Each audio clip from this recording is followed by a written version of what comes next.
Well, this afternoon, NFL Commissioner Roger Goodell is set to announce sweeping new changes to the league's personal conduct policy. Part of the change would include putting a player accused of domestic violence under immediate paid leave while the league conducts an independent investigation.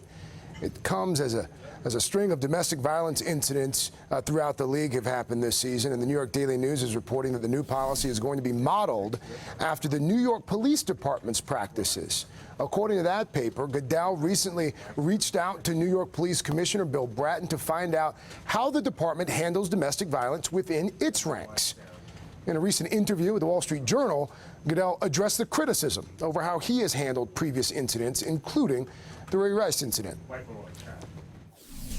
I think for me, it's in some ways challenging, of course. I would call it educational, but I'd also call it very rewarding in the sense that it's given me an opportunity to understand how you have to do things better.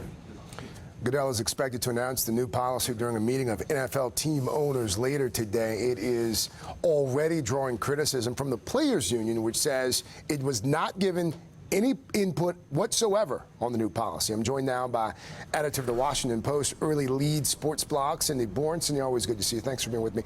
So this current policy was part of the 2011 collective bargaining agreement, the CBA, between the NFL and the NFL Players Association. The union says they were not consulted on the policy. They are especially taking issue with the fact that Goodell would still remain the chief disciplinarian and could be in charge of hearing appeals. Is that right? It's unclear exactly what the new policy is going to entail. Part of it, we are led to believe, involves appointing someone, a special counsel. And, you know, great, a special counsel. Does that person have complete autonomy? Does that person work for the NFL? But part of it would involve that person, at least initially, handling cases. Although, you know, Roger Goodell is not going to cede the power on that. I mean, he is going to give up some power here.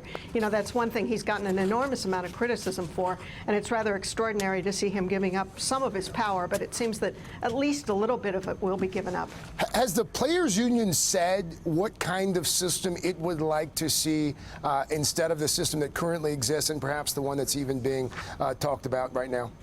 Well, not really. And an issue for the Players Association is, you know, are you talking about felonies here? Players accused of something that's a felony, something that's a misdemeanor? You know, should there be a pay scale that corresponds to those? You know, how exactly should this work out? And of course, they want to have a voice in it. You've got 1,500 players. You would think they would have a voice in that. But you know, the NFL has, and the owners have always been the ones who sort of ruled with an iron fist on this, and you know, Goodell especially.